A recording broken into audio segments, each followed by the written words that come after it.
Hello, everyone. I don't know if you can see me, if you can feel me. Thank you indeed. My apologies for coming here in a hurry. Allow me to ride on the protocols that have been established because time is of essence. As the CEO has said, I've been summoned to Parliament. If I don't honor that summon, it may cost me my job. And this job is not too bad. It is a pleasure to join you at the 7th Inclusive Africa Conference.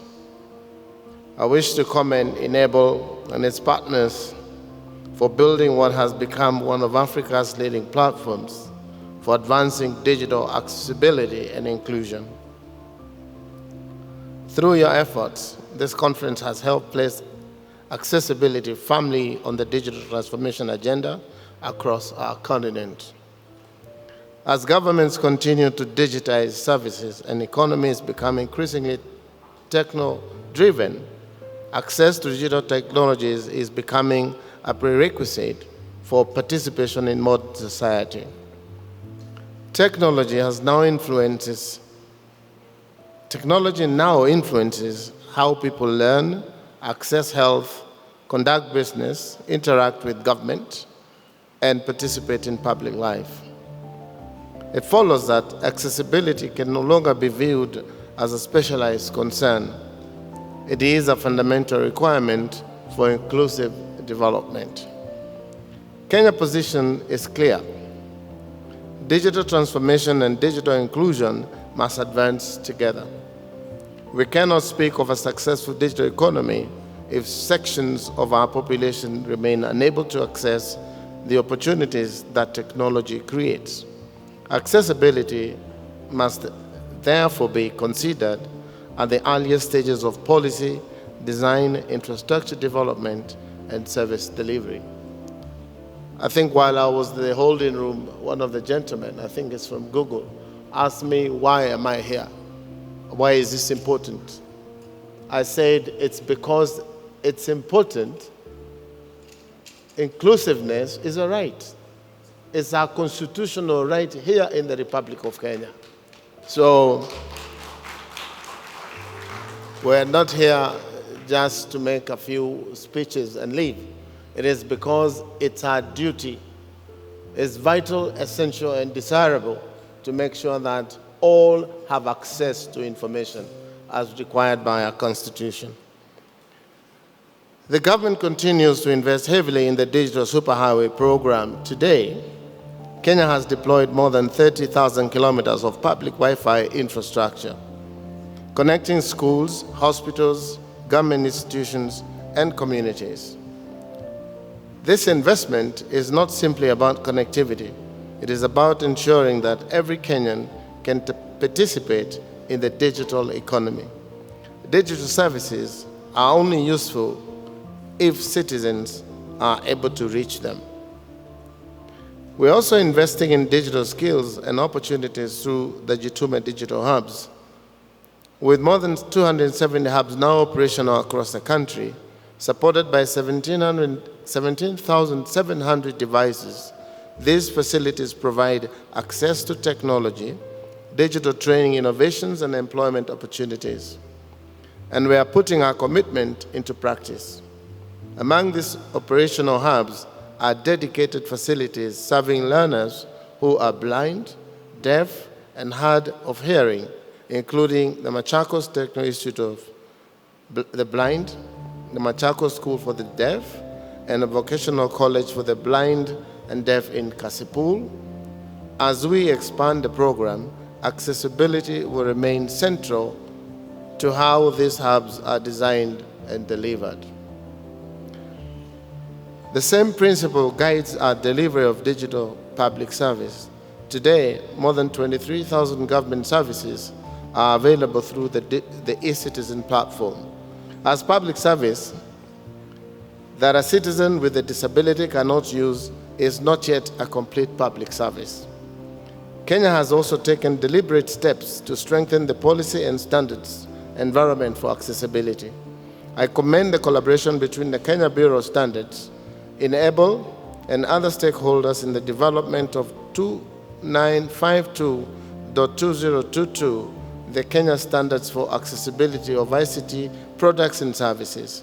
This standard provides an important framework for ensuring that accessibility is incorporated into digital products and services,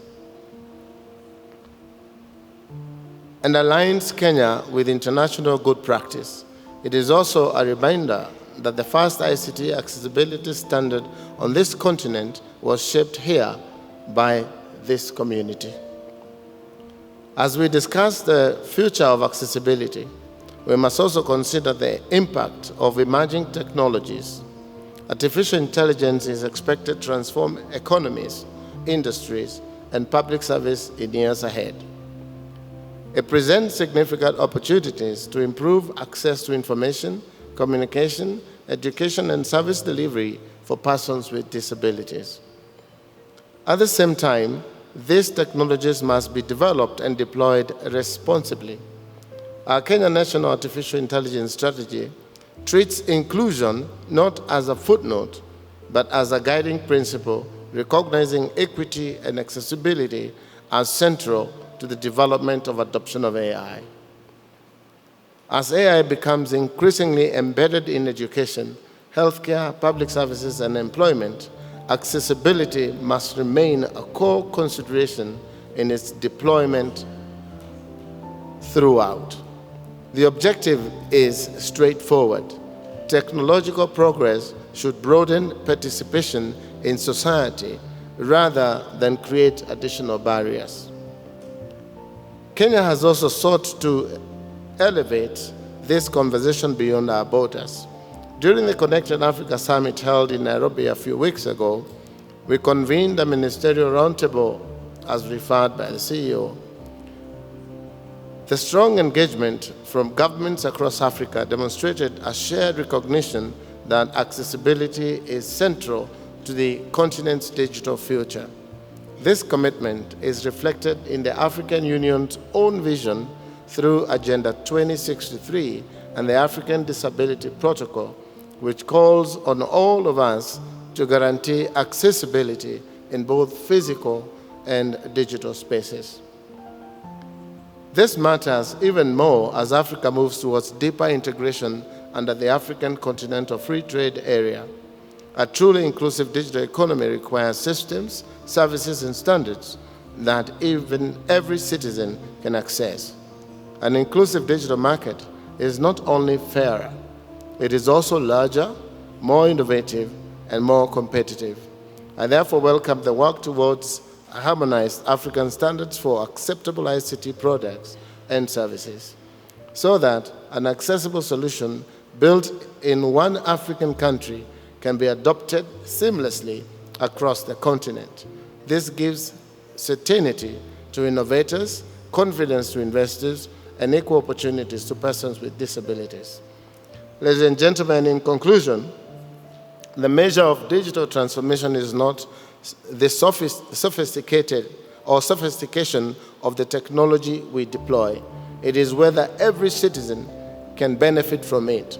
Our task is therefore clear: to ensure that accessibility becomes standard feature of digital development, not a specialized consideration.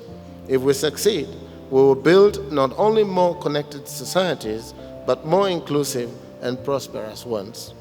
Kenya remains committed to working with governments, development partners, the private sector, and organizations of persons with disabilities across Africa and around the world to advance this agenda. It is now my singular honor to declare the 7th Inclusive Africa Conference officially open.